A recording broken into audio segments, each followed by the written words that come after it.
Muy bien, vamos a resolver este problema. Veis aquí que tenemos una pista situada en un plano horizontal.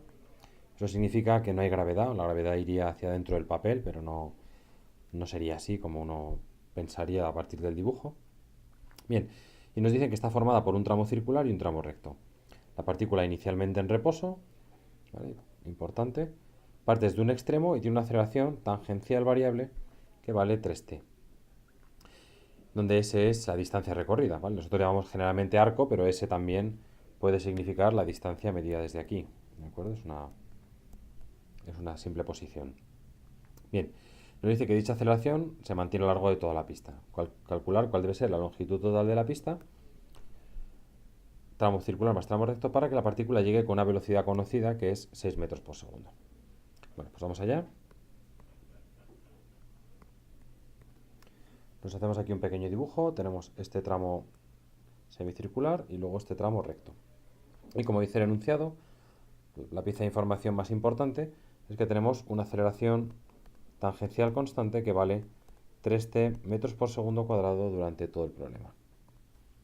Las otras dos piezas de información importantes son el radio de esta circunferencia, que es conocido, son 0,5 metros, y la velocidad al llegar aquí, que son 6 metros por segundo. ¿Vale? Y la pregunta, en este caso, tiene que ver con la distancia total recorrida, ¿vale? Que es la longitud de la pista desde que empieza el problema aquí hasta que llegamos a este otro punto. Bien, como siempre, cuando uno quiere calcular una posición, lo que tiene que hacer es conocer la velocidad en todo momento. En este caso no conocemos la velocidad porque no es un dato, pero podemos calcularla a partir de la aceleración tangencial, que en este caso, como vemos, es algo conocido. Así que nuestro plan es el siguiente. A partir de la aceleración tangencial vamos a calcular la velocidad, a partir de la velocidad vamos a calcular la posición y vamos a intentar relacionar este dato de 6 metros por segundo con el espacio recorrido en toda esta trayectoria.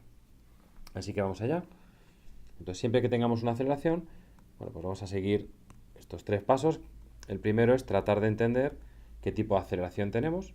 En este caso tenemos una aceleración tangencial que depende del tiempo y que es igual a 3t metros por segundo al cuadrado. Lo segundo que hacemos es separación de variables, en el que a partir de la definición, en este caso el módulo de la velocidad, es igual a la aceleración tangencial, y separamos todo lo que dependa de la velocidad de todo lo que dependa del tiempo. Y el tercer paso, como siempre, es hacer la integral definida, que consiste en interpretar los límites de integración, ¿vale? En este caso, bueno, pues vamos a hacer la integral de diferencial de v igual a 3t por la integral de diferencial de t. El tiempo empieza a contar en cero, parte del reposo, como decía el enunciado, y esto nos permitirá entender, bueno, para un instante t, cuál será la velocidad. Integramos y nos queda que la velocidad para cualquier instante es 3t cuadrado partido por 2 metros por segundo.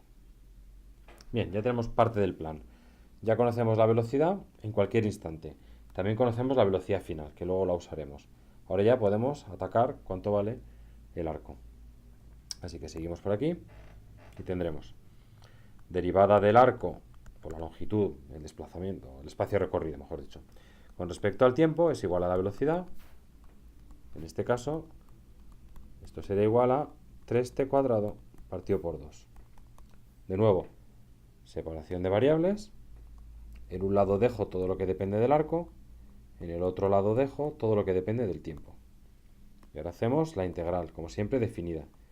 Empezamos en 0 hasta un tiempo t, partimos de la posición 0 y llegamos hasta una distancia s. De nuevo hacemos la integral y tendremos que el espacio total recorrido hasta un cierto instante de tiempo t es 3t cubo partido por 3, es decir, t al cubo partido por 2. Bien, ya podemos juntar las piezas, porque el enunciado nos dice, nosotros queremos calcular esta distancia y sabemos que al final la velocidad vale 6. Entonces juntamos esta pieza de información, ¿vale?, que nos dice cuánto vale la velocidad en cualquier instante y podemos ver en qué instante de tiempo la velocidad vale 6. Así que despejamos, nos quedaría 2 por 6, 12, entre 3, 4, raíz de 4, t igual a 2 segundos. Así que cuando el tiempo es 2 segundos, ya sabemos que la velocidad vale 6. Con lo cual podemos calcular el arco total recorrido en 2 segundos, que será t al cubo, 2 al cubo 8 entre 2, 4 metros. Bien, un comentario importante. Alguno puede estar pensando, ¿por qué lo has hecho todo el tirón? Si tenemos un tramo recto y un tramo curvo.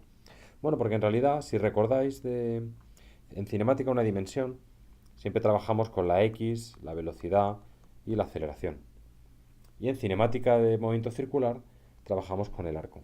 Pero, en realidad, como la aceleración tangencial es constante, eso significa que en la parte lineal la aceleración es la misma que en la parte curva. La única diferencia es que en este tramo recto no tenemos aceleración normal, ¿vale? Pero eso no afecta a la aceleración tangencial. Si alguno es escéptico y dice, es que yo esto no me habría dado cuenta en mi vida, no pasa nada, ¿vale? ¿Cuál sería la manera de hacer este problema? Bueno, pues uno cogería y dividiría este problema en dos fases. Una fase 1 que sería movimiento rectilíneo, en el que simplemente calcularíamos a partir de la aceleración la velocidad y a partir de esto la posición. Y luego tendríamos una fase 2, que sería un movimiento puramente circular, en el que partiríamos de la aceleración tangencial, de aquí el módulo y de aquí el arco. Y la única diferencia es que en esta segunda fase, cuando utilizamos los límites de integración, bueno, pues habría que, por ejemplo, si hacemos diferencial de v, y aquí tendríamos diferencial de t, ¿vale? Aquí tendríamos 3t, ¿no? En la primera integral, la única diferencia es que en el tramo circular partimos del tiempo que hemos calculado para el tramo recto, que no conoceríamos, sería una incógnita, y la velocidad del tramo recto, que tampoco conoceríamos. Entonces, iríamos arrastrando estos tiempos hasta el final. Pero en principio, si uno es consistente y utiliza los límites de integración correctamente, bueno, pues llegaríamos al mismo resultado. El segundo apartado, directamente nos están pidiendo qué pasa en ese punto, es decir, ya hemos hecho este caminito, tramo recto más tramo curvo, y nos piden qué pinta tiene la aceleración, ¿vale? Esta es la aceleración total y la he pintado así por una razón, ¿vale? Porque primero, sabemos que la aceleración tangencial va creciendo y es positiva siempre, no porque vaya creciendo, sino porque es positiva. Y la aceleración normal siempre va hacia el centro de la circunferencia, así que va a tener una componente así. Por tanto, la aceleración total va a ser esa expresión que vemos ahí. Bien, ¿cómo podemos calcular el ángulo que nos están pidiendo? Bueno, pues simplemente la aceleración tangencial en el punto final será igual a la aceleración tangencial en el tiempo que hemos calculado antes, 2 segundos, y por tanto esto será 3 por 2 segundos igual a 6 metros por segundo al cuadrado. Y la aceleración normal en movimiento circular es muy aburrida, no tiene ninguna emoción. Esto es simplemente v cuadrado partido por el radio de la circunferencia. La velocidad en el punto final, de hecho, es un dato del problema, ¿vale? Eran 6 metros por segundo, y el radio es 0,5 metros. Así que esto es 36 entre 0,5, que es 36 por 2, 72 metros por segundo al cuadrado. Bien. Bueno, que no nos lo pide, pues yo creo que es ilustrativo escribir el vector aceleración total. En este caso es fácil porque hemos dicho, en esta parte va horizontal, así que esto es 6i, y en esta parte va vertical hacia abajo, por tanto, menos 72j.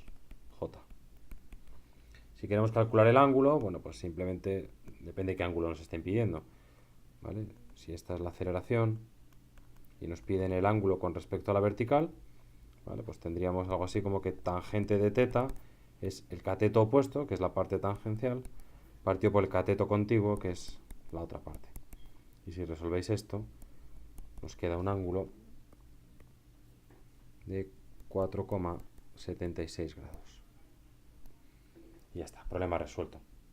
Pero bueno, la moraleja del problema, donde me parece que está la parte interesante del mismo, es primero, darse cuenta de que cuando uno tiene tramos rectos y tramos curvos, uno puede trabajar en un caso con la aceleración y otro con la tangencial, ¿vale? Pero tenemos la misma información en los dos. Y la segunda idea, como siempre, es ser sistemático, es decir, ¿vale? Preguntarnos una y otra vez, bueno, qué tipo de aceleración tenemos y cómo nos permite eso integrar el problema.